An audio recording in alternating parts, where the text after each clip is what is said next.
kii ñu daal di dem nag seetaan bi nga xamante ne nag moom mooy maa ngi koy may képp kuy fan Daara J Family ñu dem donc mu nekkoon clip bàyyi yoon Daara J Family donc ñu daal leen di dalal donc Fara salaamaaleykum. salaamaaleykum. ñu ngi lay nuyu di la dalal.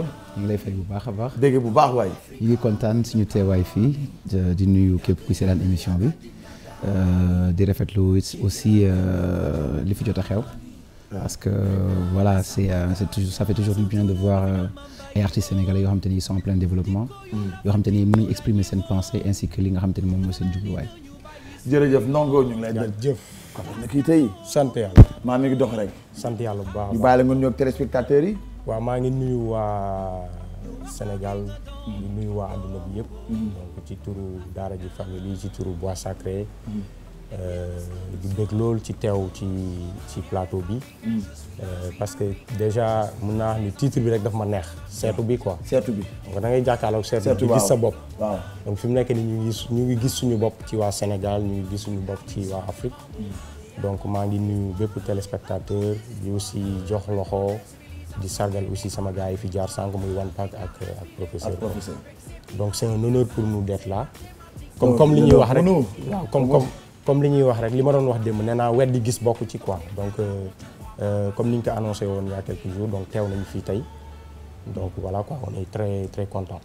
alors donc li ñuy def nag moom mooy dañuy daal di dalal comme dalal nañ suñu ñaar artistes yi donc vidéo bi ngeen doon seetaan mooy bàyyi yoon alors damay daal di tàmbali ci ki nga xamante ne mooy Fara alors donc Fara ñu gis ne fi mu toll nii Daara J Family génne na albumam actuellement nous sommes en 2013 gis nañ tournée yi bari lool à un moment donné ça on s'était dit mais ñun duñ bëggoon am Daara J Family muy jouer lu bëri Dakar donc parce que dañ doon gis ci lu bëri ngeen di nekk ci international bi alors est-ce que actuellement bu ñu xool bilan bi loo noo ko jàngatee noo ko gisee album bi est-ce que vraiment am na ci satisfaction bi par rapport ak li ngeen ci doon xaar.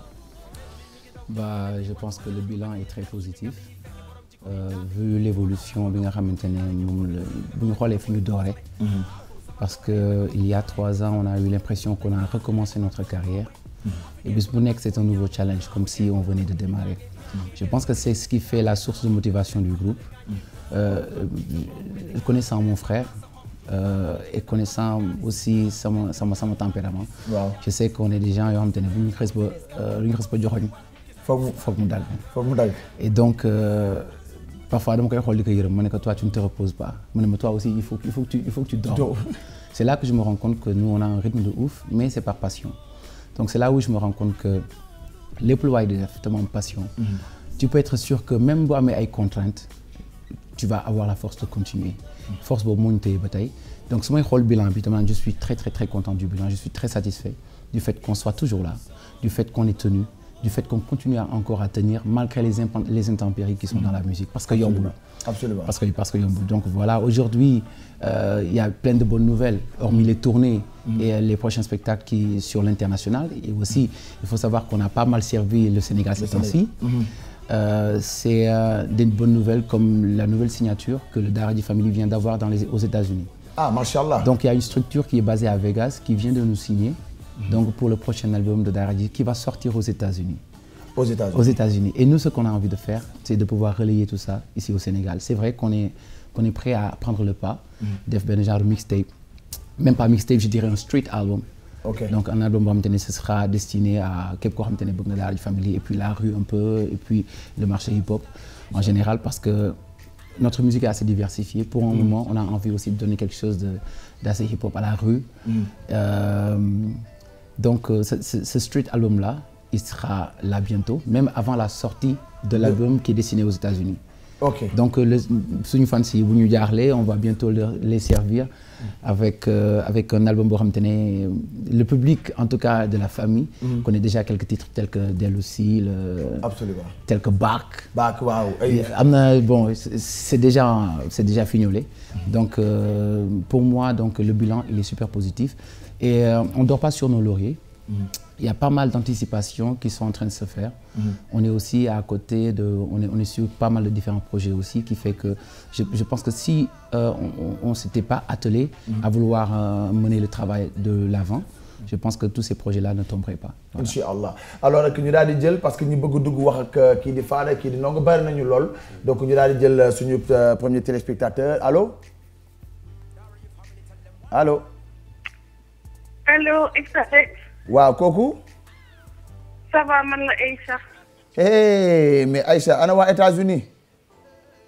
ñu ngi fii ñu ngi lay laaj rek. mais kontaan nañu lool kii nag moom dafa abonné ci émission bi quoi donc ñoom la donc ñoom waa Tampa waa donc ATL ñoom ñëpp dañuy dugg souvent quoi donc ma bàyyi la nga nuyoog tey suñu gan yi.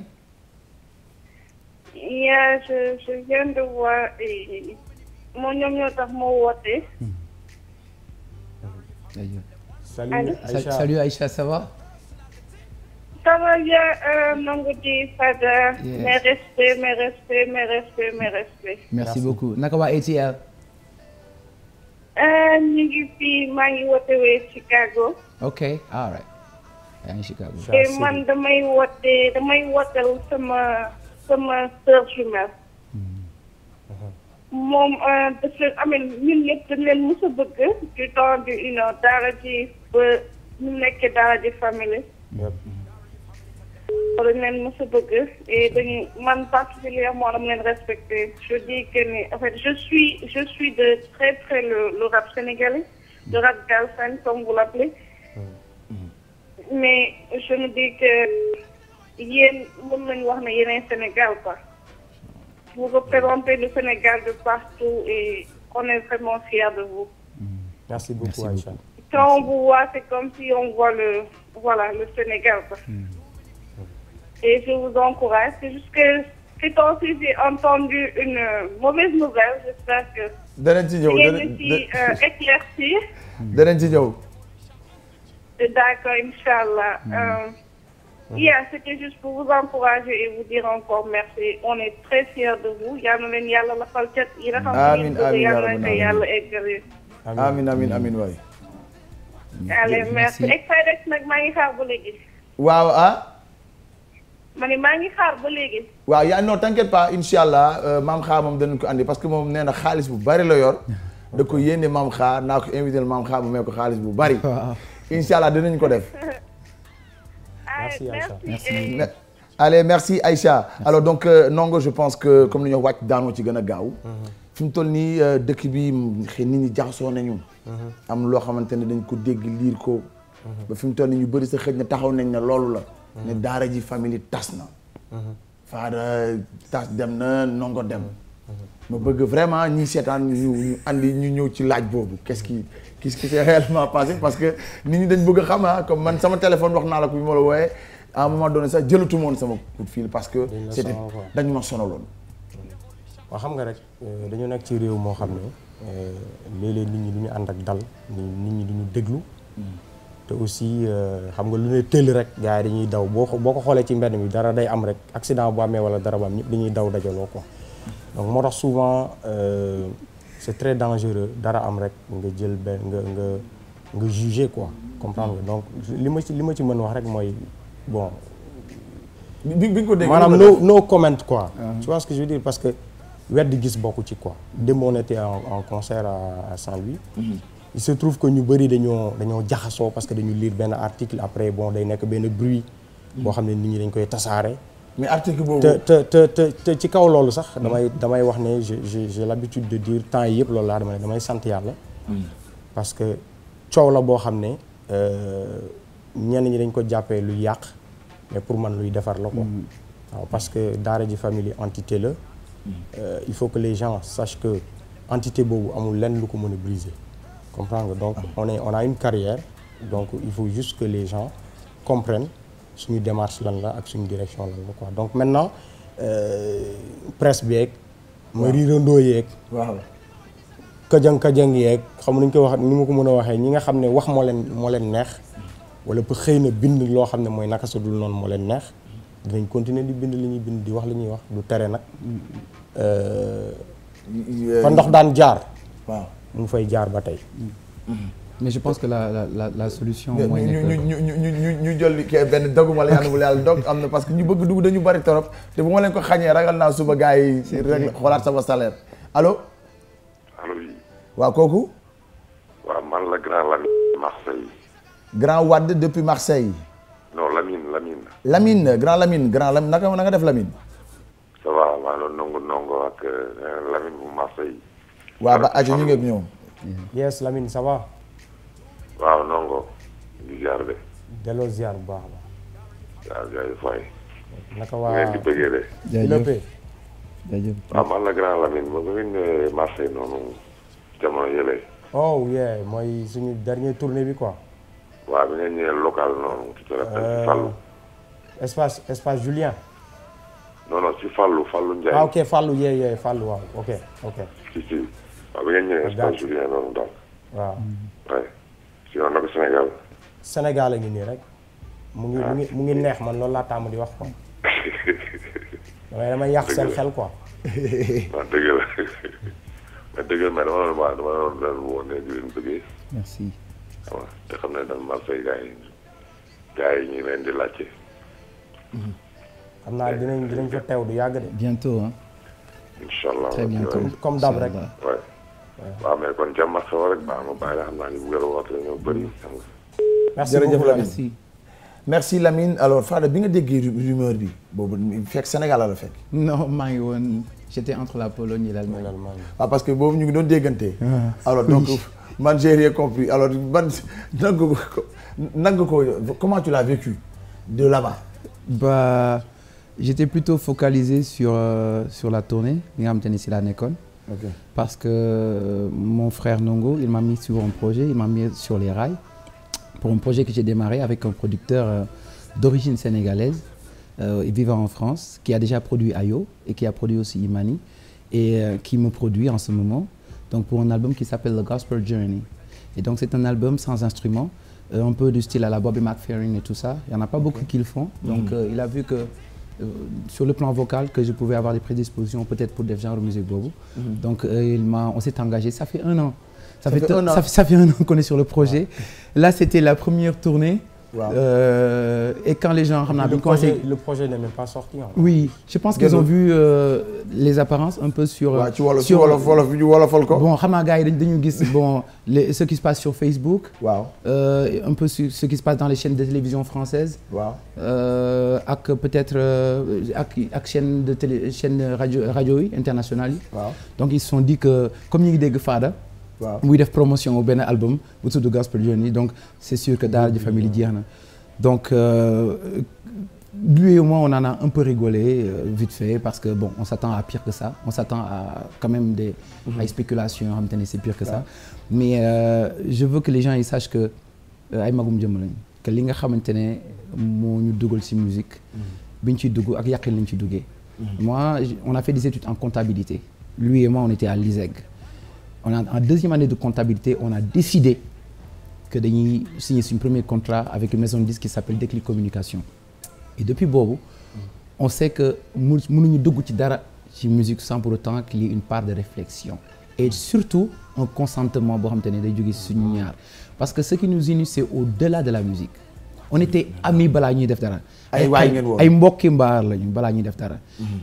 Il y a une dimension fraternelle et spirituelle qui nous unit boo xamante ne yaakaaruñu ne ci àddina les trucs matériels wala les trucs comme ça donc moi je vais pas trop m'attarder dessus mais ce que je vais dire mooy ne que peut-être nit ñi am na si dara lu ñu basé wu pour bind lu mel noonu xam nga parce que léegi damay jéem comprendre ne parfois benn journaliste wala kenn dina bëgg a wax benn affaire wala am du ma kii waaw mais man franchement moi de plus en plus ce que j'apprends dans ce métier mooy nekk nit ku nekk nañ la waxal mais il faut apprendre à pardonner. il faut ngay jéggale parce que ñëppay def borom télévision bi moo Youssou Ndour moo doon wax naan nit ku dul juum amul. waaw juum moom amul xaj ak seen. xëy na ñooñu dañu juum. waaye ñun jéggal nañu leen et puis tamit ñu ngi leen di invité concert ñu ñëw fecc bégal seen xol. parce que benn instant loolu moo fi des. incha allah comme que ñoom bind nañ te gis nañ ne. maanaam waaw xam nga. ñun nag jéggal nañu leen mais ñu ngi leen invité ñu ñëw concert yi ñu def à l'UCAD inchallah ak yeneen Just for You ak yeneen yooyu ñu bëggal seen xol bu ko defee ñu xam ne yëpp benn la daal ci la famille. Inchallah. Alors li ñuy def mooy dañuy jàll ci benn vidéo ñu daal dem dellu si donc je rappelle encore aux téléspectateurs que mën ngeen participer ci biir émission bi da ngeen di woote au 628 22 22 su fekkee yéen a ngi bitim réew bu fekkee yéen a ngi ci dëkk bi da ngeen di def bu fekkee yéen a ngi ci dëkk bi autant pour moi donc ngeen di def 628 22 22 si vous êtes à l'international vous faites tout simplement le 00 221 33 841 22 99 avec la complicité de Patrick donc ñu daal di jàll ci deuxième clip bi dem dellu si waat. boo ma joxee sa këriñ gi kañ ba noppi fi la feer gi ma koy lonkee nag léeg-léeg day xaw a dëgër waaye nag sant yàlla. yow si këriñ gi jeex na. gis nga fi mu nekk nii boo ma si yebaloon tuuti rek ma bëgg xanaa kay. tey moom seppali ko rek. tey moom 200 ngay fay. bàyyi la ngay wax. doon tuuti waaw ma nga ka liggéey bi def li nga war a def rek. waaw noonu nag. waaw kii da nga koy téye noonu rek ñëpp. nekk ni kañ boo ma doonul kenn dootul waxati dara. ñu de laa koy defee.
voilà donc mu doon clip boo xam ne maa ngi koy may nag donc ñoom maire Dior Thiam depuis fële ci États-Unis Tampa ñu daal di jël benn téléspectateur allo. allo salaamaaleykum. waaleykum salaam kooku.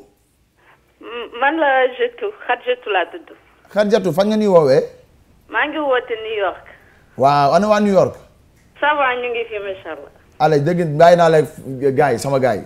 allo Fada Freddy. yaa Khadjatou. ça va. le best. yaa ngi le best. kay fa xaalu kay. maa ngi kontaan instant bi macha allah. waaw ça fait plaisir hein ça fait plaisir. xam nga chaque jour maa ngi essayé mais tellement peut-être tey yàlla dogal ma kii ma jot leen. non mais yaa ngi ci biir yaa ngi ci biir. maa ngi kontaan macha allah. ça fait plaisir. ana waa New York dama amoon benn question bu mu bëggoon. waaw. gis naa ci internet yi ci média yi yëpp ñu ngi wax ci xaw ma mois de septembre da ngeen di génn nouveau kii album bu bees. loolu laa bëggoon xam ndax dëgg la. ok waaw dina am lu bees lu ñëw. waaw dina am lu bees lu ñëw comme ni ko Fada waxee woon sànq. ñun ay artistes lañ ñoo xam dañuy créer quoi donc on a tout le temps dañuy am tout le temps bagage boo xam ne war nañ ko mën a jox public bi. mais ci kaw ñu mën ko préparer ci kaw mu ànd ak concept ànd ak comme ni ñu ko tàmm defee rek quoi donc dans tous les cas. bon dañuy joxe ay délai wala di nga dégg souvent internet nit ñi di joxe ay information mais li gën a yomb mooy nga link ak suñu ay page Facebook wala suñu ay voilà quoi ci web bi ñun boo jokkoo ak ñun dinañ la jox information bu baax bi quoi. Inch'Allah voilà mais lu bees a ngi ñëw daal. kii temps yi yëpp bëgg j'ai cherché mais j'arrive pas à trouver. Comment? Votre page Facebook, n'est-ce pas, c'est Daradji Family. Daradji Family, en majuscule. Ouais, tout en majuscule. Ok, d'accord. En majuscule. Inch'Allah. Ouais. Mais nous sommes contents, merci machallah. Beaucoup, merci. Nous sommes déglu cette musique tout le temps. Quand j'entends la scène son, je suis content. Si tu es triste, des fois tu écoutes la musique de Daradji, franchement, tu es bégué.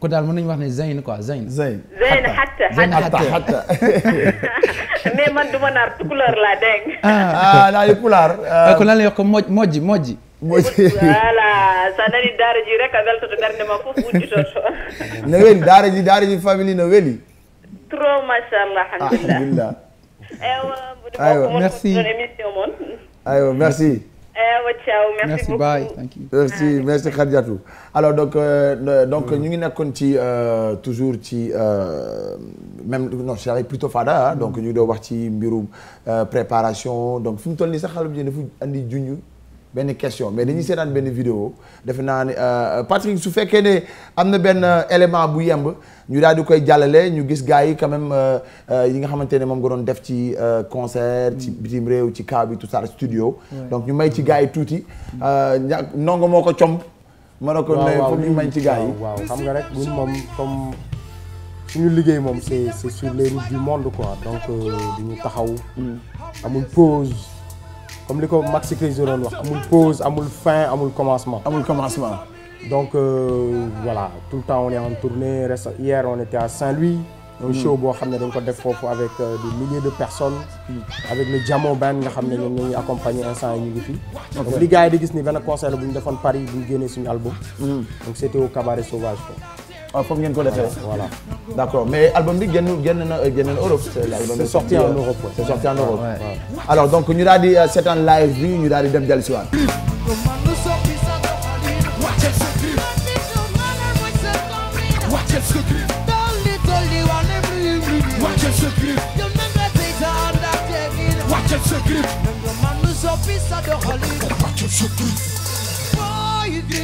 sañse mooy sagam bling bling mooy noon de kodom yak bañ du gañu fësal xiif wala meram buy dox débonde mati tuñetal boobu sëy gox si day di teru xeer bëri bor du fay xool yorul xeer du mu caw ka donga ne mooy waaja mooy tul bu la yogo su du ko waajal das grimu ati wax du bëri ma defu mu gën no sore yombal tabi wax di lambe wàcce sa grif bàkku ci lu mu yorul ci tëru ci lu mu amul kenn sañu lay woo alors donc loolu nag c'était en 2010 foofu ca Paris ñu daal di jël kenn ku nekk ci ligne bi asalaamaaleykum allo waaw sëñ bi da ngay wàññi sa télévision nga wàññi ko bu baax mala sax nga fay ko moo ñu gënal maa ngi jégalu waaw kooku da nga tudd ak fan nga ñu woowee Edou. Oui, Edou depuis. HLM Fass. Alors Edou maa ngi lay bàyyi ak sama gars yi. non déjà yow déjà dinaa la nuyu X-Siders. waaw. parce que on a fait les beaux jours du Sahel avec Didier Sotu et tout ça. ah oui oui c'est vrai Edou. Edouard et tout ça. wax nga dëgg wax nga dëgg. wax nga dëgg. Edou na nga def. sant yàlla. yàlla xeb dolli. The phenomenal NDO. D. na nga def. and the unbelievable Fada Freddy. yaa ma may boobu. Écoutez, les gars, pour moi, c'est pas une grande découverte. Hein. Donc, je vous souhaite seulement un bon vent. Merci. di leen ñaan yàlla di leen dénk bàyyi bi ngeen jiital ci lépp. Merci beaucoup. Parce que moi, je vous suis depuis de la fosse. Hein. Donc, c'est pas ouais, maintenant. ça date ça. yàgg na. Donc, yow est-ce que nekk ñu woon terrain basket de la fosse sax. ma nga noonu. yow la woon kay. yow moom jàpp naa la. Vraiment, ça fait, it's amazing, ça fait vraiment un grand plaisir de voir comme ça là sur le petit écran. Merci. Et franchement, je suis même émotif, hein. Mais mënuma lu dul di leen ñaanal yàlla. Parce que man loo leen def du ma bett. mooy li ñuy wax par exemple je vais rentrer dans le basket. Le talent, il est inné. C'est la forme qui est momentanée. Donc dénk naa leen yàlla daal. Macha Allah. Merci beaucoup. jërëjëf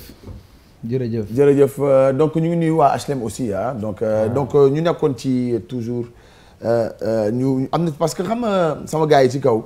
live yi dañ ci am yu bari yu togg parce que quand même waaw te bëgg nañu woon gars yi tuuti ñu seetaan live yi. donc avant ñu dellu soit ci question yi dañuy jël kenn ku nekk ci ligne bi allo. oui. kooku. waaw sëñ bi man de extrait la bëggoon jot. ay ca bisimilah yow la kan. man la Alioune Bari Paris laay wootee. Alioune na nga def waaye ana waa Paris. sant yàlla bu wér extrait. jërëjëf ñu ngi lay dalal dama kontaan tellement si émission bi et tout. jërëjëf. parce que daara ji man moom lay wétalu ko daal. ndeysaan. Merci beaucoup. donc di Fada Freddy pour man ñoom ñooy mën naa ne à part sama ñaari waajur sama jabar sama doom ñoom ñooy sama àdduna parce que nekk dans les transports sama oto fu mu mënti nekk ñoom lay dégg. billaahi c'est que li ma leen di ñaanal rek mooy gudd fan wér gu yaram. ñu may bégal daal ñu may bégal wax dëgg yàlla parce que sama xol seet na si ñoom daal. ñoo ko bokk. surtout Fada Freddy franchement yal na yàlla guddal fanam parce que parce que benn affaire laa bëgg nga may ma tuuti s'il te plaît. temps booy dama koy déglu di jooy ba ak Serigne Touba. temps booy mais yow sa temps booy lan moo la ci gënoon marqué temps booy. timis bi mooy joué égaat di wàcc gars yi tër dóor. égaat bi dama ko doon ay ak D'Artagnan. ak D'Artagnan ah. D'Artagnan yooyu xam nga rek tawul 50 affaire yooyu quoi bilaay. moo tax bu ma ko jour ma ko njëkkee déglu sama liggéey bu wàcc quoi sama benn copain moom ko dugal sama liggéey bu wàcc déglu ko mais franchement j'ai pleuré quoi parce que ça m'a rappelé ma jeunesse et tout. Et voilà quoi franchement j'aimerais bien nga mel dóoram benn acapella tempo yi. waaw comme Exidex mooy borom plateau bu ñu mayee rek ñu def ko. waaw danañ ko defee bon anyway ah c'est maa ngi fàttaliku matinée Sahel et tout. waaw ndeysaan ak yu Diagne DJ Maktar nem si yàlla DJ Maktar. DJ Maktar et tout DJ Sahel kay rek yàq nga ñu fa gain. non Sahel kay fala bàyyi nekk bàyyi DJ bàyyi boîte bi man. Sahel laa bàyyee. en tout cas neexoon na mel ma sama waa ji mu doon benn acapella parce que. waaw donc Fada mel ko benn. Rhymes. Timmy Soul, boy good yow, fatalikul, town boy. So gisa tool, bay tegi on, fatalikul, town boy. Ñun ba ñu déggoon ne, def nañ lu ne, loo lambe, asalo asabombe, salato, bal ba dem na kaw, balaa mu koy laal, sama yaram daw na. Jërëjëf kontaan Alioune. waaw sama sëriñ maa leen franchement maa leen sant di leen gërëm Fada Freddy yal na yàlla guddal fanam. amiin suñu yaram daw na. kanam ñuy seddal suñu xol quoi franchement. vous m'avez droit au cœur quoi. te bëggoon naa xam ñoom kan la ñuy ñëw Paris parce que franchement bëggoon naa leen seetaan. écoute bëggoon naa leen seetaan vraiment quoi. jot nañ ay demandes yu bëri pour def ay concert mais je pense que li gën a wóor parce que fi mu ne nii xam nga xëccoo bi dafa bëri entre waa Sénégal. ak ñu nekk ci àdduna bi te fi mu ne nii moom suñu xol dafay balancé wu ci waa Sénégal quoi mais jàppal ne dinañ fa ñëw du yàgg c'est dans pas longtemps quoi donc y a surtout voilà des beaucoup de festivals yoo xam dañuy contacter mais suñu planning dafa xaw a dafa yéeme daal mais dans tous les cas. Facebook sur Facebook. voilà balaa année bi di jeex di ngeen ñu gis foofu incha allah. incha allah parce que on est même amis sur Facebook donc j'aimerais bien boo leen di ñëw ngeen si vous l'avez publié comme ça moi je vais voir quoi. right merci. ok. jaajëf waay gars yal na yàlla guddal seen fan yi ñëpp amiin jërëjëf jaajëf merci Alioune donc mu nekkoon Alioune depuis Paris ñu ngi nuyu nag waa Qatar basketteurs yi nekk foofu yëpp donc tous les amis de Doudou donc ñu ngi leen di nuyu foofu ca Qatar donc at soxnaam kii di Khady Kébé at bébé Mansour maa ngi lay may live bi ñu dem dellu si waat. Mamadou is black, Lucy is white, Aisha is everywhere, you don't seem to get it right. It's alright if we accept our differences. No, it's not about the color of your eyes, whether your conviction or your gender or your size. It's alright if we accept our differences. Cause unity in diversity. Unity is the only way out free. No matter your nationality, we all are one big family. You heard? And I forgot to say, we take a little deret, and we dead, we're gonna dare it. We gonna look for it, you tell it, Rassi, that's the pet. Nit ki gonna doya di ndax maramam lay xeex. Xame tuma buur jaam dak bok buur yëpp. Fi nga xoole maa ngi gis ku mën sa morom duma. Black blanc beur li ñu boole dafa bëri li ñu wute dafa néew suñu mbokk jarul wëri. Unity in diversity is the only way out free. Now no matter your nationality, we all are one big family. Well, Mamadou is black, Lucy is white, Aisha is everywhere, you don't seem to get it right. It's alright if you accept our differences. No, it's not about the color of your eyes, either your confession or your gender or your size. It's alright if you accept our differences. You heard it? We're not gonna suufe ñuul taxu ta kaw. Ku na mën na jaayu yéeg wàcc ñoon la gaawe. Ana différence kiriku wala doora. Ana benn moora. Doora. Leso yi ne sabur injil ñi ngi toora. Gën a for na yu mosat ak US boola. Tijaan wala murit, shit wala sunnit. Ñëpp bokk diine mën nga ñu woowee jullit. No prejudice so we can get to know each other better. We know these barriers just telling us about prevent it. Let's get together, it's our one and only chance. The only change. Hey, unveil the mystery and make the glass ceiling shatter. Get out from your tabernacle, gallery's not the matter. Come make acquaintance with humanity. Mamadou is black, Lucy is white, Aisha is everywhere, you don't seem to get it right. It's alright if you accept our differences. No, it's not about the color of your eyes, either your confession or your gender or your size. It's alright if you accept our differences. Well, Mamadou is black, Lucy is white, Aisha is everywhere, you don't seem to get it right. It's alright if you accept our differences. No, it's not about the color of your eyes, either your confession or your gender or your size. It's alright if you accept our differences. You heard? UNITY. We represent unity. One big family. Unity. Universal ID. Unity. Universal ID. Unity. Universal ID. Waouh, quel live, live. Oh, c'est love. Je pense que la musique c'est ça, la musique c'est l'amour. Ouais. Tu vois, parce que je pense que le musicien c'est une énergie en soi. Parce que ce qu'il ressent, c'est exactement ce qu'il va déployer. Et ce qu'il donne, c'est ce que le public reçoit. Et si c'est de l'amour, les gens ils reçoivent de l'amour. C'est clair. En tout cas, nous on chante pas si on ressent pas l'amour, parce que c'est la seule source de motivation, quoi. Ñu ne dem Las Vegas directement jëli kenn parce que gars yi bëri nañu ñu dem Las Vegas gars yi allo. oui asalaamaaleykum na ngeen def. maaleykum asalaam kooku kan la.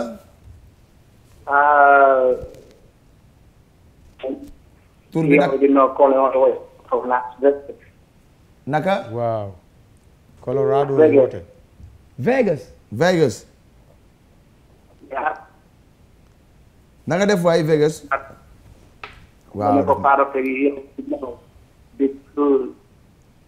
waaw sëñ bi na nga def how you doing. waaw dem na dafa mel ni government dafa mel ni dem na mais live bi fa la woon. c'était où? Ça c'est Abidjan. C'est Abidjan. Donc on l'a fait avec le Jamo Band. Ok. Notre groupe, le groupe avec lequel on performe en live. Partout quand vous voyagez, c'est le même groupe. C'est officiel. C'est officiel. C'est officiel. Parce que beneen bi am na benn bu ñu seetaan on a vu des blancs derrière. Oui. Ouais, mais ça c'est parce que on a tout le temps xam nga ñun. li ñuy incarner suñu musique c'est le panafricanisme. donc boo xoolee band bi ñuy liggéeyal nii. mun naa wax ne c'est totalement africain quoi. Okay. Donc on n'a rien contre les musiciens européens et tout. Okay. Mais on a voulu quand même tabax loo xam ne africain la jógee. Ok. Comme ça ñu mën a soxali suñu musique comme ni mu ko waxee musique it's about love. Partage la. Donc ñun on a fait le choix d'avoir un band boo xam ne bon nationalité yi bari na quoi. Donc mën nañu wax ne Afrique d'ailleurs ñoom xam naa ñu ngi seetaan ils sont en train de nous regarder. Depuis Dakar ou depuis Dakar. Ah ils sont là. Ils sont là. Big up à tous les gars. Yes. Labo, Kobo, Raphaël. Et le batteur. Echo et tout ça quoi. Donc ñu jël kenn ku nekk ci ligne bi allo. allo. waaw kooku sëñ bi na nga def noo tudd at fan nga ñuy woowee. maa leen di woote Dakar. na nga tudd. Koromak Faye. pardon. Koromak Faye. waaw kontaan ci yéen rek. jaajëf waay. di leen courage vraiment maa ngi suivre affaire bi. jërëjëf. waxtaan bi rek moom a gën a neex sax. ñoo ko bokk. ak politesse beeg yaruti beeg yooyu yàlla na leen yàlla jàppale. amiin yaa rabbi. boo leen rek boo leen xoolee borom télé fu mu jaar bi ak si fii. soo leen toogee ci plateau bi rek vraiment. sant nañ leen daal vraiment kontaan. jërë ngeen jëf. kooku Koromak Faye benn la bu mu mag ma wala. Koromak Faye saltige. ah kon Koromak Faye xam nga ñoom defe naa ne lii moom guléet la moom lii musul am. ñu dégg gis kenn koo xamante ne saltige di sëriñ bu mag Sénégal woote ci télé yow da ngay déglu musique Koromak. ah mais faut ñu déglu lu baax kay fa ñu koy déglu. dëgg la lan moo la gën a neex Koromak tey ci ñaar ñi nga xamante ne ñooy Fada Freddy ak Ndongo di tey. moom daal ñoom ñaar dafa mel ni 6 ak 9. boo ci tourné rek muy morom. vraiment yàlla bu leen cat daal continuer leen rek. amiin jërëjëf. waaw merci beaucoup. ok jërëjëf. donc muy nag defe naa lu musul ama donc Koromak Faye ci boppam woote en direct ci télé. rëy na te loolu vraiment ça me touche aussi. donc ñu nekkoon ci bande bi. waaw bande bi donc bande bi dafa nekk ay xale lañ. mais ñoom ay ivoiriens lañu. non ñëpp duñu ay ivoiriens am na ci ñaar. Ghana Nigéria. voilà donc mën naa wax ne rek man damay tàmbali wax Afrique quoi. Afrique parce que dañuy liggéey ak ay musiciens sénégalais. tu vois mais aujourd'hui li ñu bëgg fi nga xam ne moom lañ direction bi ñu jël.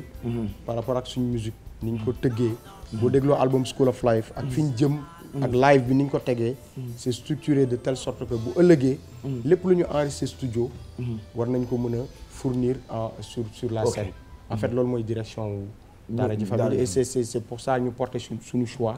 ci band bi di Jamo Band quoi. nga xam ne c'est des jeunes voilà. ah oui non je vois qu'il s'amuse vraiment qu'il s'exprime super bien avec les instruments mais ñu dem Mauritanie jëli kenn allo. allo oui. waaw sëñ bi na nga tudd. non damay leb tur bi nag. waaye du ma la ko lebal waaye yaa ko tey waaye mënu ma la ko lebal waaye. jàpp ci rek jàpp ci fekk bu gisee Fara ak Ndongo rek. ayca bismillah ma bal ak ñoom. salaamaaleykum. parce que Fara moom bu ma xoolee rek sama xel day dem ci ndem si yàlla ñu grand blanc. macha allah. dëgg la wallaay dëgg la kon de maa ngi la koy jaale bu baax a baax. wallaay ñoo ko jóg rek man moom ba ma la saa ma la gisee damay yokk ñafe bi.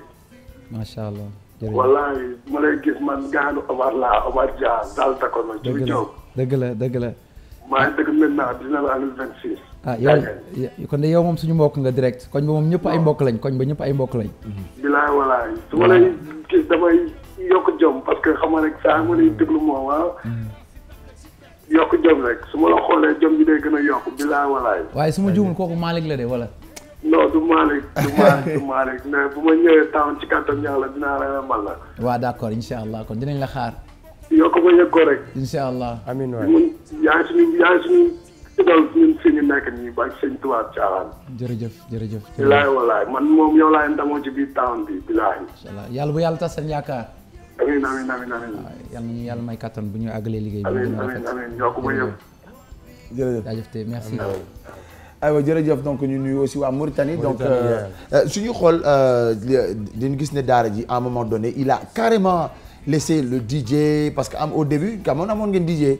ñu gis ne léegi DJ bi dañ ko enlever focus carrément ci bande bi quoi c'est quoi qu'est-ce que d'habitude boo ñu gis ne boo waxee dañ naan hip hop bi dañuy pour garder touche hip hop bi il faut garder le DJ dans l'orchestre. Bah, je pense qu'on travaille toujours avec un DJ qui est DJ Nisso, qui est en France. Et pour l'occasion, pour ceux qui ne le savent pas, il intervient beaucoup dans les compositions qu'on fait. DJ Nisso, hein? Ouais. Parce que souvent, moi je suis compositeur. Celui qui avait fait Démolisha, hein? C'est lui qui a fait Démolisha. Démolisha, c'est un collectif. Allô, kooku Italie la nekk. Allô? Allô, oui. Allô? Allô? Waaw, sëñ bi na nga tudd? ñoo ngi tudd Bawze. Babou Seck yéen a ngi woy Italie fan ci Italie.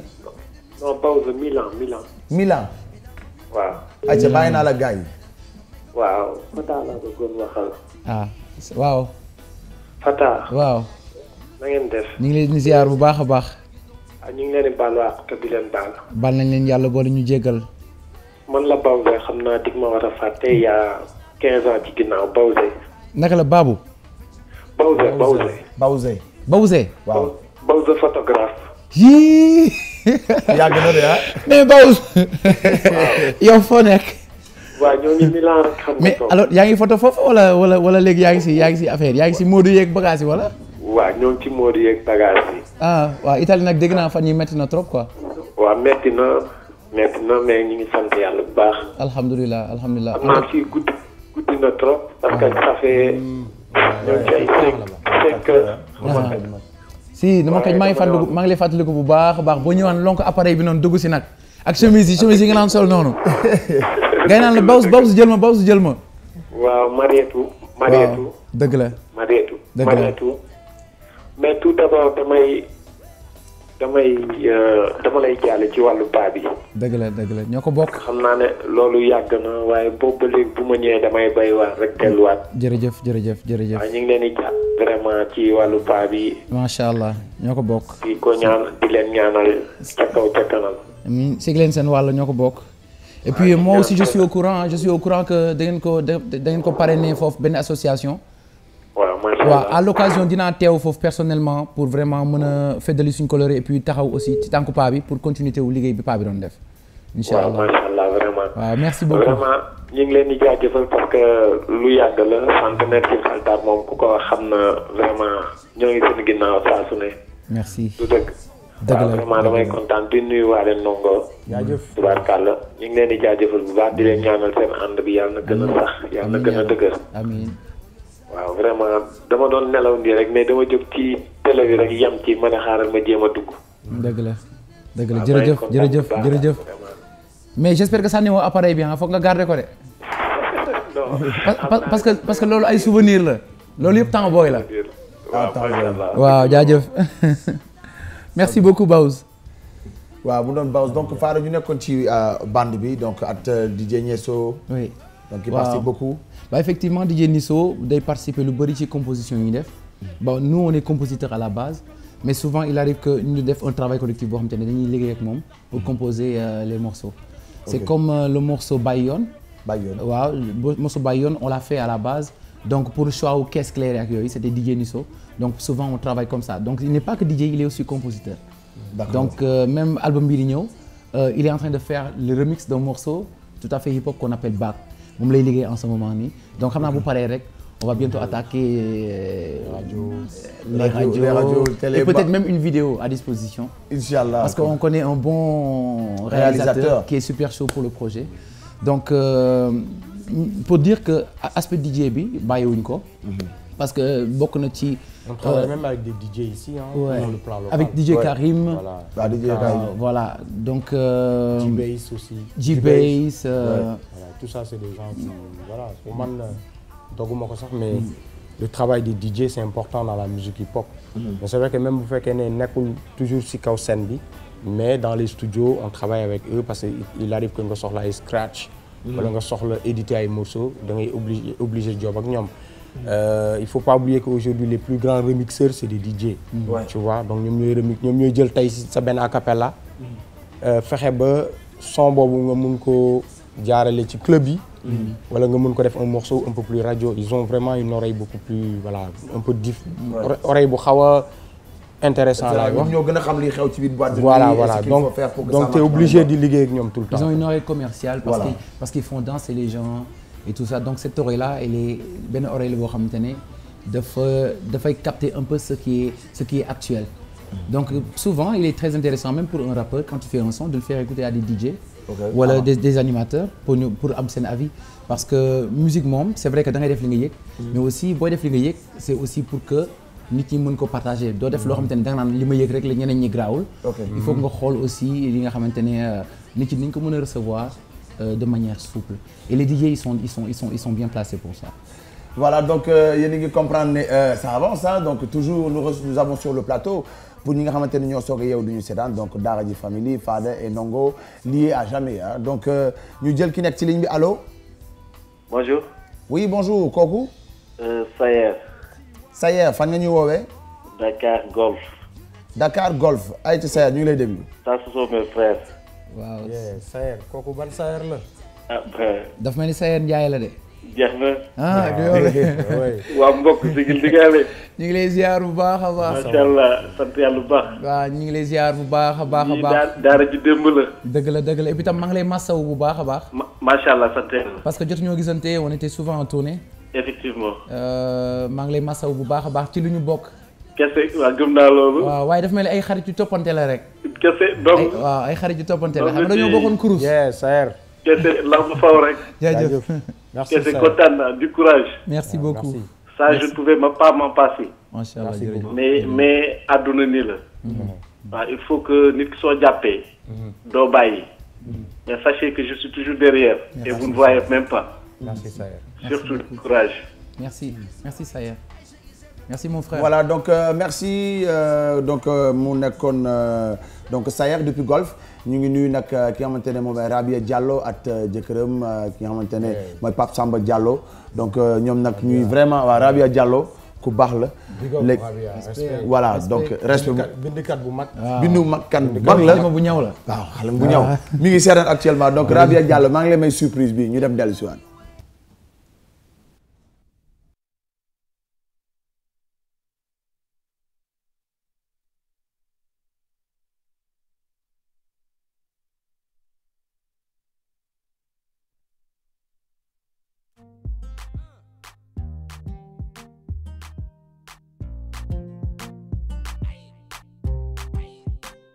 loolu nag moo nekkoon Fada Freddy ngeen Fada li fii fan la.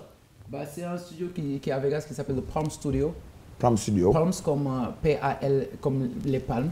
oh ok. et c'est un studio boo xamante ne au moment où on était en train c'est un studio boo xamante ne ñaari compartiment la. donc souvent c'est là que pas mal de grands artistes du hip-hop. parce que ñu fa nekkee Jermaine Dupri mi ngi foon ak Maria Carey. waaw mais ñuy gis ni actuellement nii. voilà c'est ça lui c'est un gars qui a mixé par exemple les Wu-Tang il a fait des sons le même studio il y avait c'est là qu'on avait tourné le clip de Lollipop avec Lil Wayne. ah ouais. oui et juste quand on était en train de descendre il y avait Rick Ross qui venait pour te dire que c'est un studio qui est souvent fréquenté par pas mal d'artistes qui veulent quand même avoir un son bien défini parce que aux États-Unis c'est vrai que la qualité importe beaucoup. ñoom bu ñu liggéey dañuy fexe dem ci ay studios yoo xamante ne c'est vrai que c'est des studios yoo xamante ne c'est un peu coûteux. c'est un peu coûteux c'est à raison de minimum $20,000 par jour. $20,000 par jour. mais c'est des studios yoo xamante ne quand tu fais ton son là-bas tu sors avec une satisfaction. parce que c'est sûr que c'est des sons yoo xamante ne sur l'international kenn du la wax ne que le son bi kenn mixé wu ko mix bu baax wala dara. parce que c'est des gens d'expérience donc des professionnels yoo xamante ne parce que ils font différents styles de musique quoi defuñu rek ils font wala foofu hip hop donc la ñuy def studio bi. Bah non, il y a pas mal de musique yoo xamante ne moom la ñuy defar foofu di ko fa mixer. Bah nous c'est vrai qu'on est tombé sur des gens yoo xamante ne c'est des artistes R&B comme Mariah Carey wala ñeneen. Mais il y a des variétés d'artistes yoo xamante ne dañ fay fréquenter pour la qualité. bi nga xamante ne qualité sonore bi nga xamante ne. Mais c'est surtout le label bi nekk bi liggéey ak ñun. ñoo choisir liggéey ci studio bi. Parce que dañu def ay son à bois sacré. Et le gars qui réalise il a jugé il s'est dit qu'en fait son bi ñuy def bois sacré bëggu ci laal dara presque il veut juste prendre le son couleur son yi ñu defaree fii Sénégal. ok données yi lay jël voilà dem mixer ko foofu mais dañ koy américaniser quoi. Donc au niveau du mix. kees yi la ñuy compresser affaire yi. ils ont une manière vraiment de voix parce que il fallait par exemple faire une nouvelle version pour Bayonne en anglais tout ça. donc loolu tamit bokk na si li nga xamante ne. tax nag surprise. waaw surprise la quoi. donc voilà. Je pense que les gens auront l'occasion d'écouter cet album nga xamante ne day génn d'abord aux États-Unis. ok nous allons donc prendre un téléspectateur salaamaaleykum. waaleykum salaam. waaw ça va sant yàlla kooku kan la waay. man la maa ngi woowee ba Gambie nii. mbokk Gambia fan ci Gambie. man la Omar. Omar fan nga ñuy woowee ci Gambie. man maa ngi dëkk ak Sénégambia foofu sax. ok léegi da ngay wàññi sa télévision nga ma bàyyi la gars yi ngeen nuyoo. ok. allo. waaw wàññi naa ko. waaw sëñ Omar na nga def. oh sant yàlla bu bari. naka waa Gambia. yaa nuyu nañ leen bu baax a baax. waaw macha allah jërëjëf. waaw man daara ji suma fans leen daal suma fans leen ma ne foog ma woote rek. macha allah jaajëf waaw li leen ci émission bi tuuti nii. jërëjëf waaw parce que man suma star lañ daal dama leen dee déglu bu baax dama dee jënd seen cassette yi tamit xam nga. macha allah jërëjëf kontaan nañu trop nag. waaw xam naa ne ma ne foog ma call rek xam nga rek. jërëjëf di jéem a lifi ne yooyu noonu sax. macha allah. waaw xam naa ne moom bu ñu amee chance bi incha allah bu ñu amee benn opportunité dinañ ñëw Gambie incha allah. yàggatul parce que suñu mbokk yi dañuy woo foofu lu bëri dañu gëj di gis daara ji famille foofu xam naa ñun tam ñu ngi leen paral ay mbir incha allah. man dama amee bar Sénégambia foofu sax si hôtel bi foofu noonu sax. ok waaw xam naa kon bu ñu ñëwee rek. waaw lu ko mooy daal ñu jox ko ci Facebook bi. waaw si kaw. waaw incha allah. jërëjëf. jërëjëf donc ñu nuyu nag foofu ca Gambie ne Awa Samb Fat Dabo donc waa Serekunda yëpp fàttewuñu kenn quoi. waa Farafeñe ban ville moo la gën a neex ci Gambie boo jàpp. man nag Banjul moom neex na ma quoi. mooy sa town quoi parce que dafa am diversité culturelle. et puis boo wàccee ci maanaam boo jëlee bac bi boo wàcc. da ngay gis ne que diversité culturelle boobu da ngay gis kii day ñëw pour def commerce. ku ci nekk am na looy ci looy yëngu. mais ñun en tant qu'artiste bu ñu demee ci town yu mel noonu da nga ciy jàng lu bari et puis boo xoolee c'est des anglophones. ñi nga xam ne dañu nekk maanaam di dund ak sénégalais. donc diversité boobu entre les wolof les mandingues et tout ça ak ñi nga xam ne peut-être ils ont une culture anglophone. ak ñun ñi mélange boobu noonu da nga ciy jàng lu bari. et puis bon tout le monde sait que en tant qu'artiste sénégalais la Gambie dafa nekk benn passage boo xam ne c'est obligé pour un artiste boo nekkee Sénégal. parce que Gambie beneen public la. absolument et puis c'est tellement intéressant seen vision. c'est man en tout cas. alors dama dee ci ñoom. donc waa Gambie donc ngeen incha allah léegi gars yi ñëw léegi nag ñu dem Côte d'Ivoire donc ñu jël benn téléspectateur allo. waaw. allo salaamaaleykum. maaleykum salaam. waaw soxna si na nga def. maa ngi fi. waaw donc nag nga tudd. baat bi xamee naa ko de. maa ngi fi jamo. jamo. Ça c'est la personne qui a réuni la famille. mën naa wax ne tey jii li dox li créé contact suñu contact ak Jamo Ben c'est elle. donc dama koy bàyyi mu présenté wu parce que voilà. salaamaaleykum. oui bonjour. bonjour comment ça va. ça va bien. ça fait plaisir. Oui, là je reconnais notre Fada Freddy national, pour ne pas dire international. Merci, gis naa sànni xeer bi quoi. Comment ça va là-bas, Babi? Oh, ça va très bien. Super. Mais en tout cas, hein, tu nous manques, hein. Allô? Oui. Ouais. Je disais que tu nous manques. Yow rek yaa fi des quoi famille bi jamo ñëw nañ yow rek yaa ci des. Ah, je suis en route. maa ngi si yoon bi maa ngi ñëw. On t'attend avec impatience, Inch'Allah. Voilà, donc comme li ma doon wax rek, elle a fait un travail extra parce que moo génnee albumu Daara J Family bi en Côte d'Ivoire. Ah ouais. Et puis man bi may découvrir Jamo, c'est vrai que c'est passé par elle. Par la suite, on est allé sur internet, on a vu que fexe na ba booy répéter morceau Daara J Family. Boo demee internet boo defee Jamo Band di nga gis ay morceaux Daara J Family ñu répété en instrumental par les Jamo Band. Et c'est elle qui a coordonné tout ça en fait. C'est elle qui a fait la présentation du groupe avec lequel on joue maintenant. Voilà. Donc, et puis elle travaille aussi dans le milieu de la musique, mu ngi jàppale artistes yu bëri. Ok. nga xam ne ñii reggae la ñuy def au niveau de la Côte d'Ivoire, mais aussi des artistes sénégalais yoo xam ne elle fait le relais. Elle est sénégalaise elle apparemment. Ah oui. Oui. waa réew mi la doomu Jolof la. C'est la grande Mousli. Alors dafa mel ni Mousli dem na léegi nag nu ñuy def moom mooy dañuy daal di jàll ci benn clip boo xam ne maa ngi koy may Nubian Madi ñu dellu si waat. Ndongo wàcce sa griffe c'est le Sénégalais lambda wala gars yi gondi ma nii. non loolu doomu aadama yu bëri mënuñoo mucc ci lu mel noonu.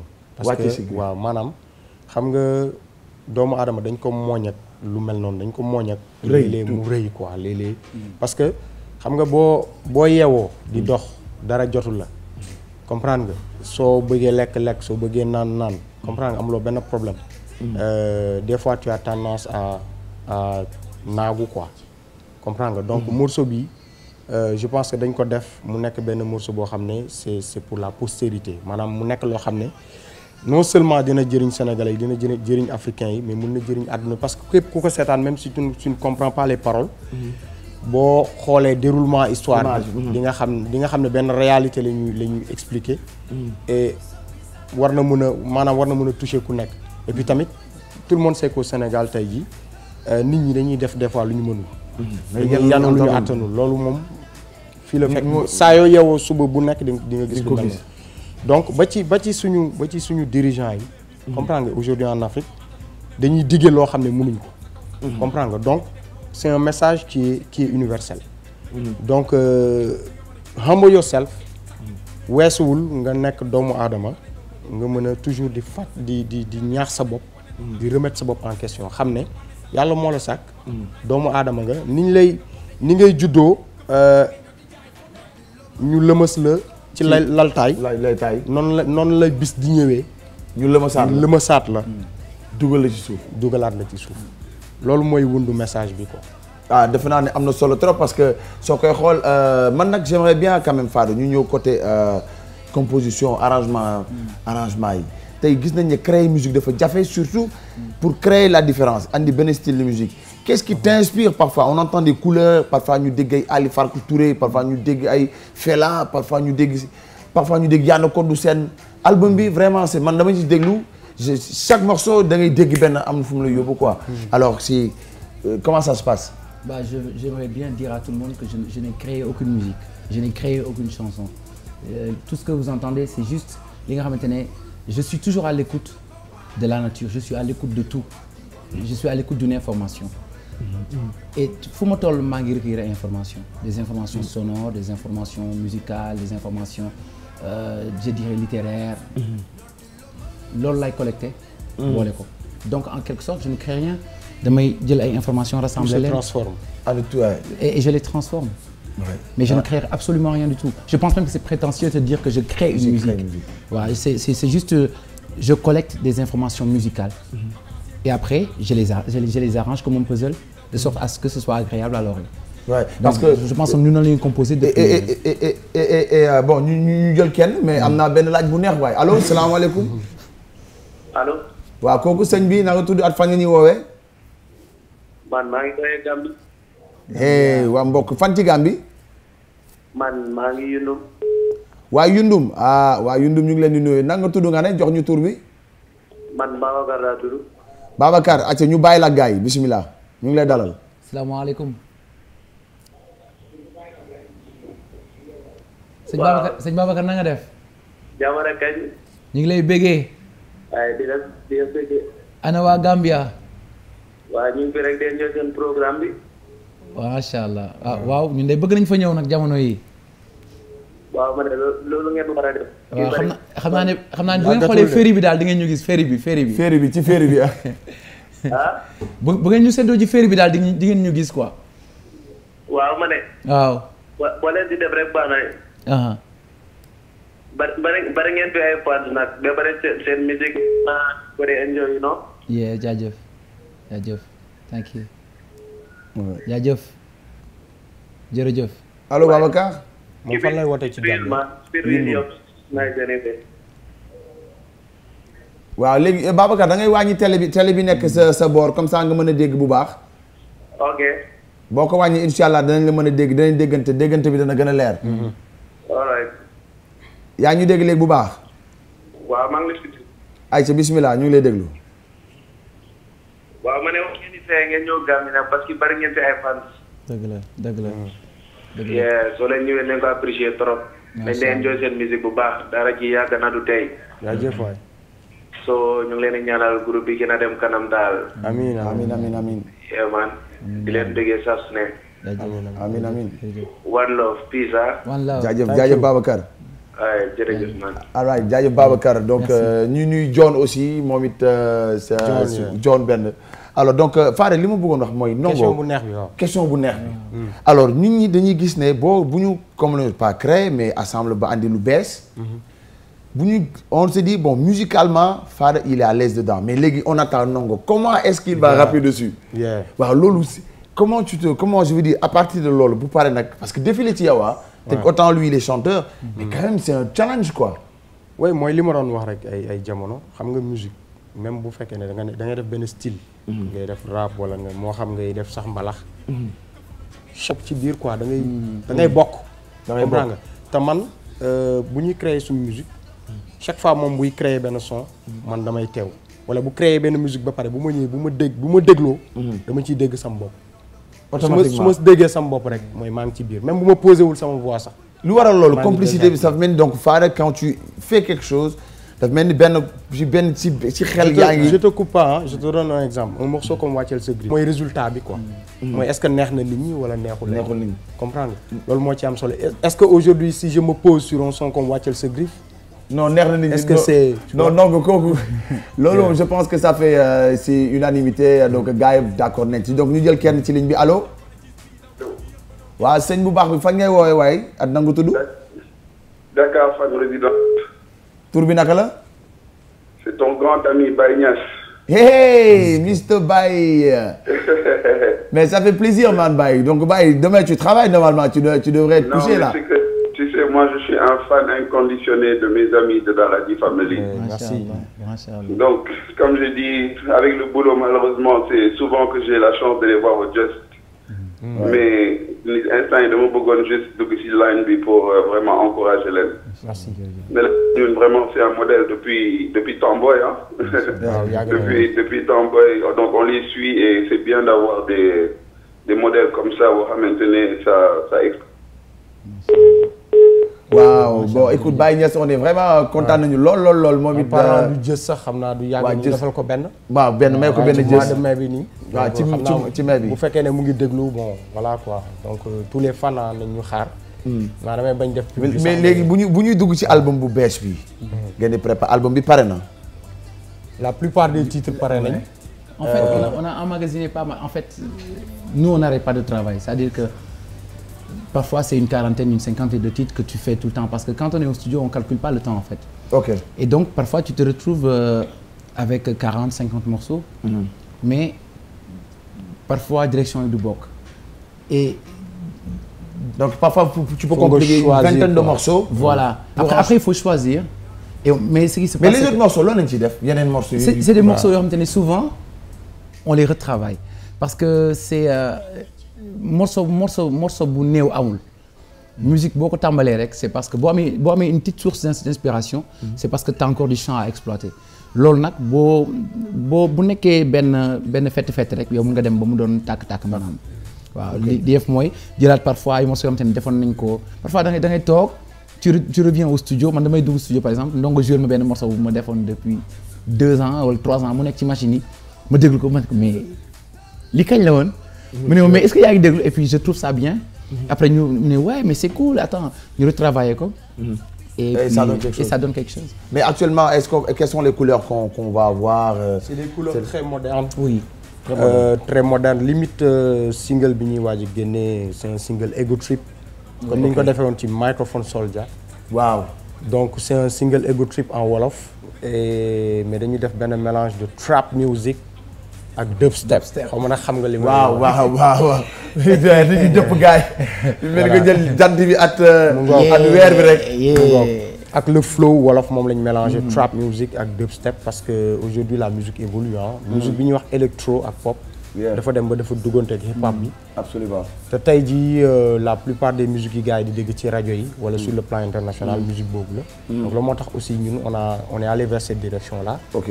Tout en gardant aussi les bases quoi. qui sont locales qui sont africaines quoi. mais il faut que gars yi xaar ne que ça va être du son moderne. Inch'Allah. Voilà quoi. Alors ñu daal di dem Mauritanie jël kenn ku nekk ci ligne bi asalaamaaleykum. maaleykum salaam ça va bien. oui ça va kooku tur bi naka la. man maa ngi leb tur bi quoi. waaw fan nga ñuy woowee ci Mauritanie sama gars yi dañuy leb rek. Nouakchott laa lay woowee. ayca bisimilah ñu ngi lay dalal ñu ngi lay déglu. non damay ñëw dama woote pour bëggee waa Daara ji quoi. macha allah jërëjëf. ak naa leen seetaan depuis temps booy. Fada. waaw ku baax. Mauritanie nañ la de. ah. waaw Mauritanie nam nañ la. man dama leen nam ba instant yi xaw ma fu may taxaw xam naa ne moom su ma naree ñëw moom dina graaw de. waaw fexeel nga ñëwaat nag ñun bëgg nañ ko gisaat. waaw maa ngi ñëw de maa ngi ut nga dem caay nag caay bu graaw laay wut indaale ko foofu waaw xam naa ne gars yi moom. ah. loolu bëgg rek daa ko jot incha allah. incha allah en tout cas nam nañ leen trop et puis dinañ xoolaat pexe yi ba nga xamante ne Daara J Famille dina fa ñëw très très bientôt parce que ñun tamit nam nañ leen. ala sëñ Ndongo. sëñ Ndongo jaajëf maa ngi lay dégg de. Ndongo Daara J. naka waa NKC. ñoo ngi ci jàmm ñëpp a ngi ci jàmm yi la bëggee xanaa. waaw fii la ëppee. xam naa nag du yàgg dinañ ñëw dinañ fa teewaat quoi. incha allah yàlla baax. yal nañu yàlla may fi jeetal ko. amiin yaa rabbi waa Tafraxa Zeyn waa 5e. waa Tafraxa Zeyn. waaw te ñëpp namm nañ leen. yàlla baax na di courage. merci beaucoup jaajëf waay. yéen a muñ ñëpp. les kings. thank you. amiin jërëjëf. merci ok bien merci beaucoup. jërëjëf waaye ñu ngi ni tamit ki nga xamante ne mooy le grand photographe de la télévision donc Futurs Médias muy sama copain sama xarit donc di El Hadj Mbaye ñu gën ko xam ci tour Ndiol man laa koy wooye quoi mais El Hadj Mbaye moom man daf may Ndiol basketteur voilà Ndiol basketteur quoi taay yi lay Ndiol mais El Hadj lañ koy wax El Hadj Mbaye lañ koy wax quoi donc El Hadj moom ñu ngi koy béggee quoi donc gars yi donc album bi mais après nañ ko pour 2013 léegi parce que direction yi comme ni mu ko doon waxee dañ bëri ay direction léegi nag je pense que toll nañ suñu carrière foo xam ne on va dañuy def récipient yu bari. comprendre nga. tey jii lu tax mu am un album qui s'appelle Gospel Journey. pourquoi mu nar a am benn album boo xam ne ce sera un peu plus street. pourquoi on est en train d'enregistrer avec le Jamo Band en studio où tout est joué. Voilà c'est parce que y a un potentiel. te potentiel boobu artiste bi am na fooy toll. il faut nga canaliser potentiel boobu loolu moo tax tey jii bon. On travaille sur pas mal de projets. Rawatina aussi le travail qu'on fait à Bois Sacré avec des artistes comme Professeur ou One Pac ou ainsi de suite. Mais juste pour dire que il y aura un projet qui sort en 2013. Comprendre? Parallèlement nag ñu ngi liggéey ak suñu musiciens yi ci benn album boo xam ne c'est un peu plus reggae. waaw parce que ñun moom ku ñu xam ne. waaw am na toujours y a une vibe de touche reggae ci biir quoi. Et cette fois-ci c'est les musiciens qui jouent. Et on chante dessus. ok voilà. Mais actuellement balaa ñuy daaneel dernière question bi mën nañu wax album bi c'est 2013 wala 2014. 2013. 2013. ñu am ko. 2013 ngeen single bi c'est dans. single bi dans quelques jours. dans quelques jours. incha allah defe naa ba gars yi demee ci Facebook bi. parce que gars yi togg nañ ko ba pare instant yi yàq rek moo ci des. yàq ci des gars yi raxasu nañ ba fii. waaw gars yi et puis xam naa ne moom duñ def ay temps booy quoi. waaw temps booy tam ñu jékki-jékki rek gars yi ne jiiroo.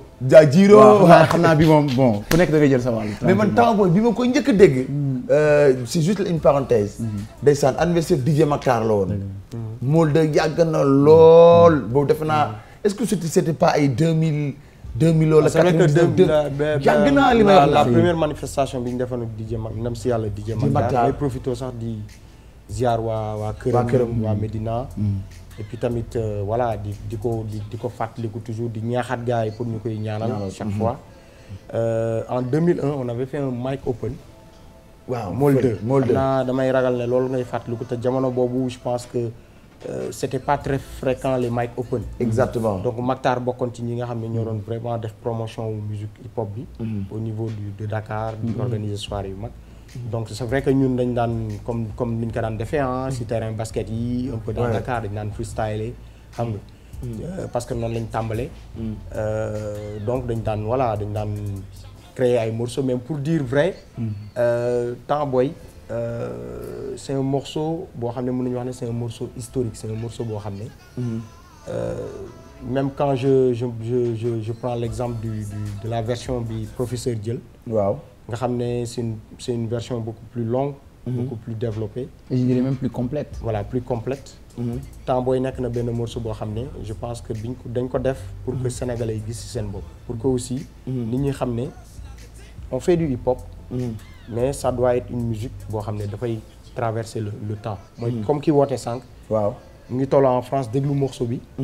nee na daf ko déglu yëg boppam gis ci boppam. donc pour dire que ok Temps Boy c'est un morceau boo xam ne xëy na peut-être déggoon nga ko il y a des années. waaw mais ñu def ko comme étincelle bi def ko jafal taal donc noonu la ñu amee ay morceaux yu bari yoo xam ne. mi ngi ci armoire yi chaque fois dañuy jékki-jékki rek. dugg jeexi ci suuf. jox gaay bu doon dara noonu rek la quoi chaque fois c'est voilà c'est de la créativité. boo ñu fekkee bois sacré wala ci yeneen studio yi c'est tout le temps comme ça.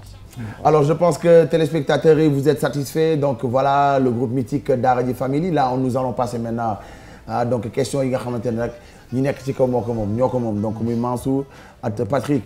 Alors donc Fada lan mooy sa plat préféré. Incontestablement maafe. Maafe kanji wala maafe benn maafe ñaata maafe moo am. am na ay maafe gerte am na maafe kanja. ban moo ci kanji bi la wala gerte. maafe gerte moom daaqal. maafe gerte bi maafe gerte. donc ban mooy sa plat préféré. Saalum la.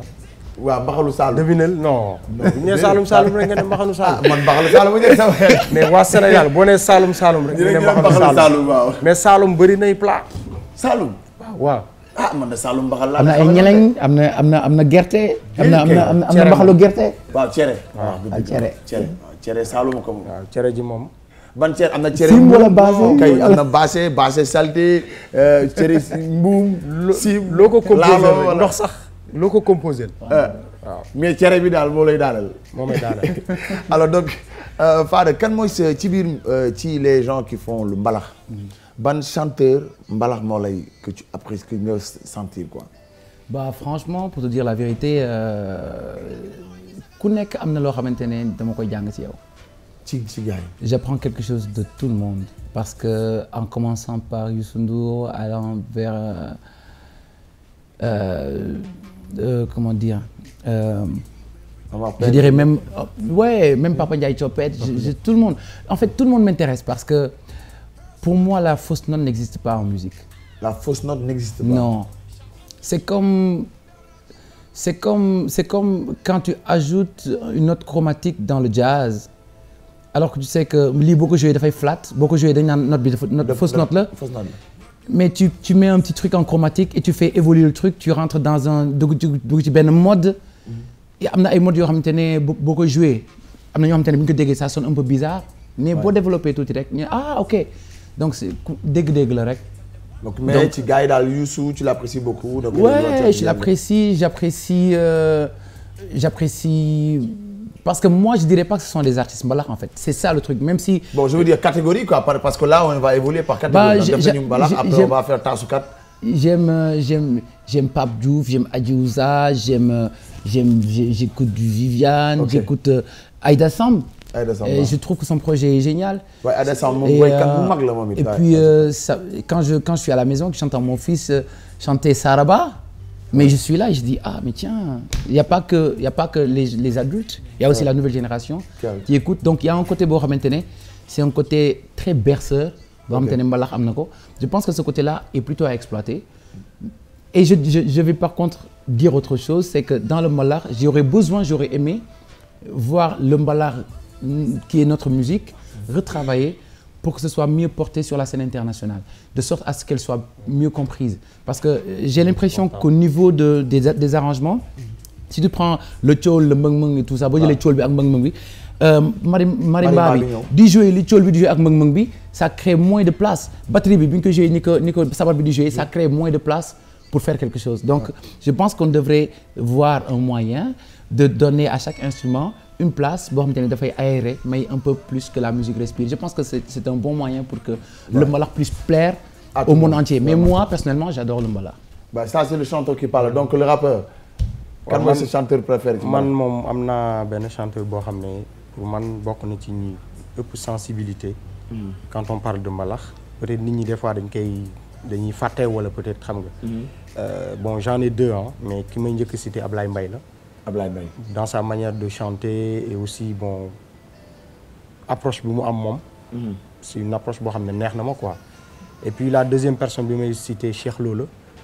Peut-être sax naa ko placer un peu plus je veux dire du ma ko placer rek ci cadre mbalax mais je veux dire au niveau de la direction de sa musique c'est vraiment intéressant comme li mu doon wax sànq. Je pense que ñu bëri bu ñu jëlee direction bi mu jël moom Cheikh Lo. La musique mbalax pourrait s'exporter. Inchallah. Voilà. Alors donc puis, je vais en profiter pour dire j'espère que les gens comprendront les musiques yi nga xamante ne surtout la nouvelle génération moom la des gens comme Souleymane Faye di def. Souleymane Faye waaw. J'espère que les gens vont comprendre. Et j'espère qu'ils vont pouvoir aussi s'inspirer de Xalam wala Aswale Asamaan yi nga xamante ne ils essaient d'emmener un plus dans le mbalax. Je pense que il y a war nañu gëstuwaat suñu musique le patrimoine est riche. Bu ñu ko gëstuwaatee tuuti on verra sûrement l'astuce qui va faire que notre musique va exploser sur la scène. Oui. Alors donc sa mbalax sa taasukat préféré. Bah sama taasukat préféré c'était Abigana Diop. Et Kélémati. Oui bah oui c'était Abigana Diop. Et voilà pour la nouvelle génération je pense que ce sera Pape Ndiaye Topet à l'unanimité. Non c'est qui? Incontestablement c'est Pape Ndiaye Topet hein. Alors donc kan mooy sa mbër préféré? Bah là c'est difficile parce que en fait. mais am na ci mbër boo xam ne buy bëree da nga naan Ndongo nañu arrêté enregistrement yi damay seetaan ñi làmb. En fait j'ai. non ñeme ko rek. Je dirais que su ma xoolee bu baax a baax je dirais que j'adore Gris Bordeaux. Gris Bordeaux ah. J'adore Gris Bordeaux pour un truc c'est que j'ai remarqué que j'aime bien sa manière de faire. Ouais. Et puis en plus c'est quelqu'un avec qui j'ai joué quand j'étais petit. Ah ouais Gris Bordeaux. Oui donc quand on me dit tout comme mon père quand on me dit Gris Bordeaux mooy bëre. Tu lâches tout. damay bàyyi affaire yi. parce que sama ami d'enfance donc voilà. Ndongo. Comme li mu wax rek c'est difficile parce que gars yi bon boo xoolee liste bi dafa. waaw mais ñàkkul moom kenn koo xamante ne Ndongo tey bu toogee ñu teg cere ji. mais c'est difficile comme question franchement. oui mais bon quand même. mais gars yi dañu mën a xam parfois baax na ci ñu xam. c'est pas évident mën nga tëddee njaaxaanaay mais.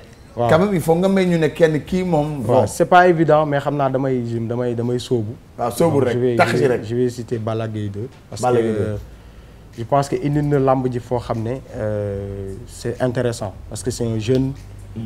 Et puis en même temps voilà il représente la banlieue. Il fait des actions au niveau du sud et tout ça donc cette démarche am c'est très intéressant donc. Voilà man xam naa ni buy bëre moom damay ñëw jàkkaarloog affaire yi waaw damay teg sound bi fële teg si fële jàkkaarloog moom quoi. léegi balaa maa ñëw ci boobu dama bëgg ñëw laaj leen si woykatu traditionnel yi. waaw tradition bi neex na ma. waaw kan moo la ci daaneel. waaw bon xanaa damay je dirais y a des gens yoo xam ne seen musique ça me touche vraiment. Au niveau de la voix, au niveau de la présence scénique et tout. Dinaa citer Yandé Codou Sène. Yandé Codou Sène. Ndiaga Mbaye bien sûr. Ndiaga Mbaye. Donc ñaar ñooñu daal. Bizarrement c'est les deux incontestablement que. Ndiaga Mbaye Yandé Codou Sène. Yandé Codou Sène. Alors donc kan ban région moo leen gën a neex ci les 14 régions du Sénégal. bu ci yokkul benn ci diggante bi mais daal 14 laa jàppoon. fi ma sànni woon xeer moom dàqal. Kolda. Ouais. J'adore Kolda. Ouais. Et puis voilà. Malgré l'expérience que j'ai connue là-bas. Ouais. J'adore Kolda. Mon cœur est toujours attaché à cette ville.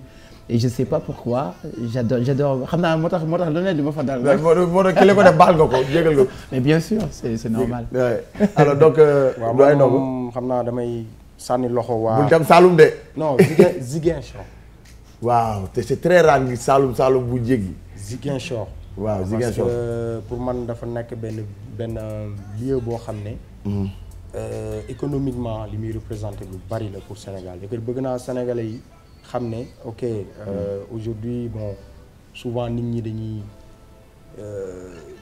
dañuy jàpp ne ok par exemple tey jii kii wolof la kii joolaa la kii séeréer la kii mandeng la kii lee la mais dañu war a xam ne Sénégal benn peuple la te aujourd'hui ñi dëkk ci maanaam Ndakaaru wala ñi nga dëkk biir Saloum on a besoin li nga xam ne moo am ci Ziguinchor soxla nañ ko quoi je veux dire sur le plan économique il faut mu am ay échanges ñu mën ko def et puis vice versa je pense que aujourd'hui bu ñu doon développer lu mel noonu donc tey ji Sénégal war na mën a gën a développer ñoo nag war nañ mën def tout le truc possible pour que jàmm am Casamance franchement ça c'est quelque chose qui nous tient à cœur. Ça c'est capital. C'est capital pour survivre au Sénégal, c'est capital. Alors équipe de foot. Bah incontestablement je supporte les Lions du Sénégal. National. léegi club léegi ci kaw bu demee ci kaw.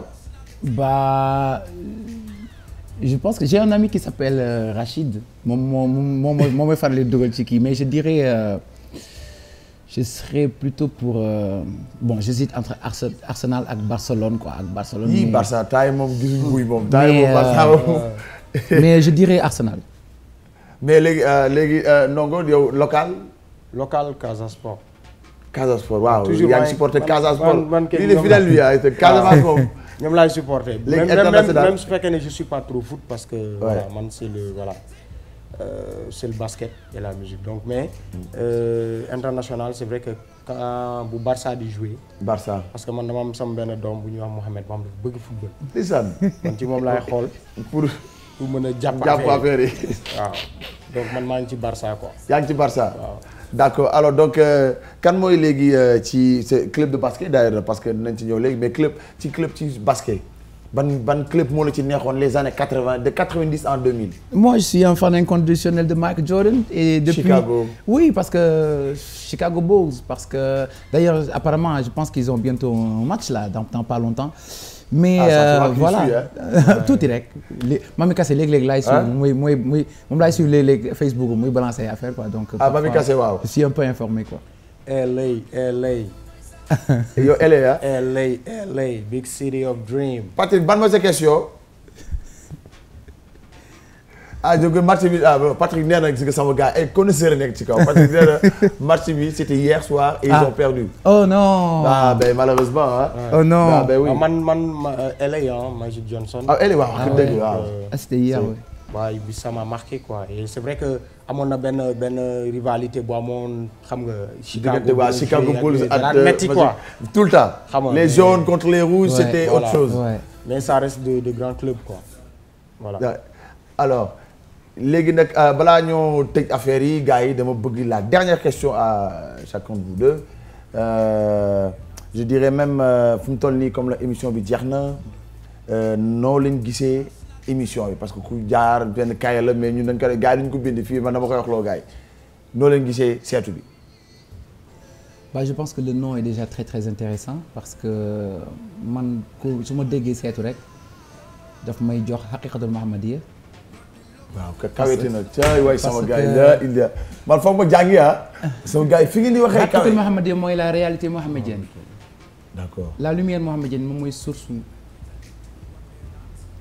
vie bi source àddina bi lépp mooy leer gi nga xamante ni moom la yàlla njëkk a jël ci boppam ngir sàkk ci àddina bi doj yi njanaaw yi ngelaw léegi léegi nag mi ngi mel ni rek Adama ak Awa Adama Awa dañ ko génne ci moom la bokkoon ñu génne ko ci moom waaye terewul ne Adama day xool Awa di gis ne lii partie la ci moom émission bi loolu la may jox maanaam émission la boo xamante ni ku nekk boo fi ñëwee sénégalais bu nekk bu ko seetaanee dafa mel ni Adama nu muy xoolee Awa di gis boppam Awa di xool Adama xam ne kii cër la ci moom même chose la je pense que émission la boo xamante ne day permettre sénégalais bu nekk mu gis ci boppam moo xam actualité musicale bi et puis xam tam lan mooy état d'esprit wu suñu dëkk parce que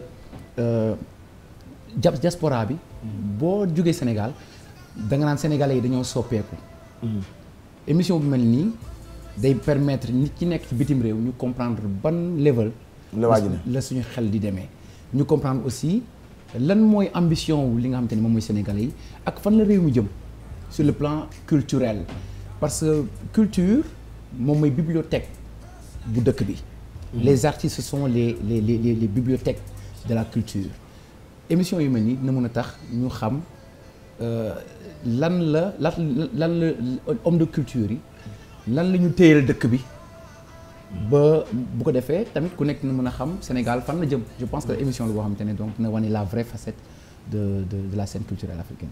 donc waaw ben pour man li may wax rek mooy dama lay féliciter pour émission bu mel nii di féliciter aussi tout le groupe Futur Média parce que voilà c'est une émission originale de par le nom et aussi boo xoolee heure bi muy am.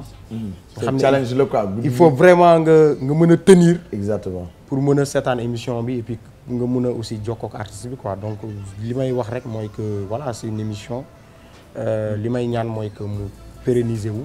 Inch'Allah. Et puis aussi bu ngeen mënee développer waat émission bi gën ko développer. parce que boo nee seetu rek da ngay xool sa bopp.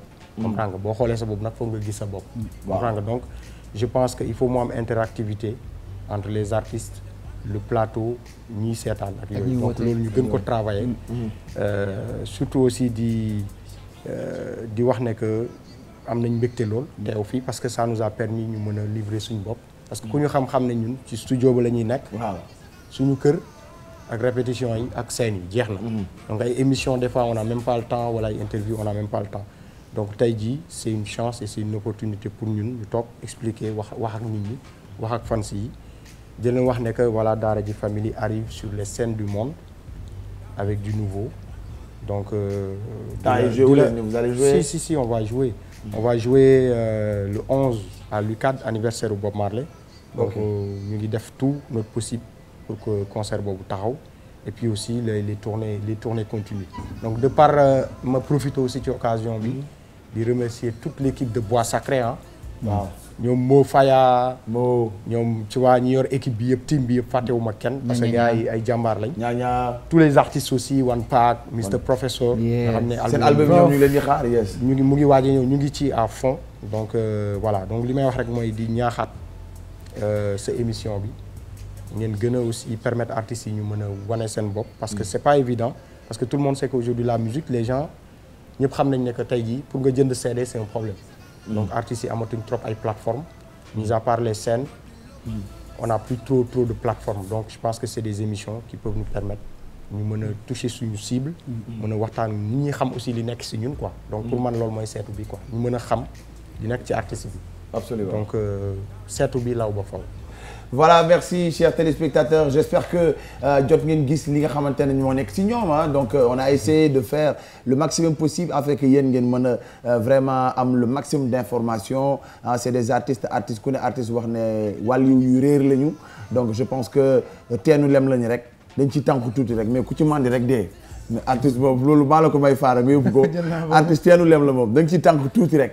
mais boo ci mandi di dee donc merci encore à tout le monde merci à l'équipe merci à infiniment à Patrick donc ñoom ñooy Patrick c'est le conducteur donc Mansour lui c'est le comme on dit c'est celui qui moom mooy c'est le moteur donc merci ah donc c'était les deux seules personnes qui ñu nekk ci Télé Batman guddi na ñu ngi leen bàyyi ñu tëddi mais retenez bien tous les dimanches à partir de minuit 30 seen émission seetu bi c'était Exa avec son microphone ciao ñu daal di nag célébrer comme on dit cette émission je la dédie particulièrement à tous les fans de Daara J Family ciao.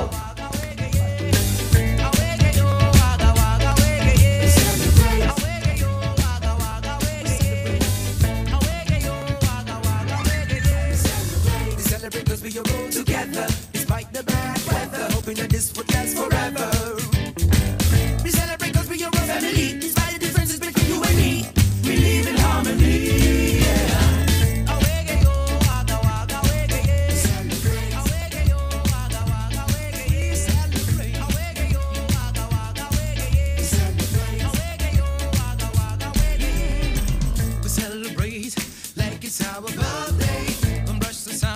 it up, Mr. DJ. We've been working hard, running in and out all day. Just wanna let loose, follow the groove and dance the stress away. It feels good to be alive. Stay one more day in paradise. Do us a favor, Mr. Gangster, drop your gun tonight. Everything gotta be alright. Celebrate.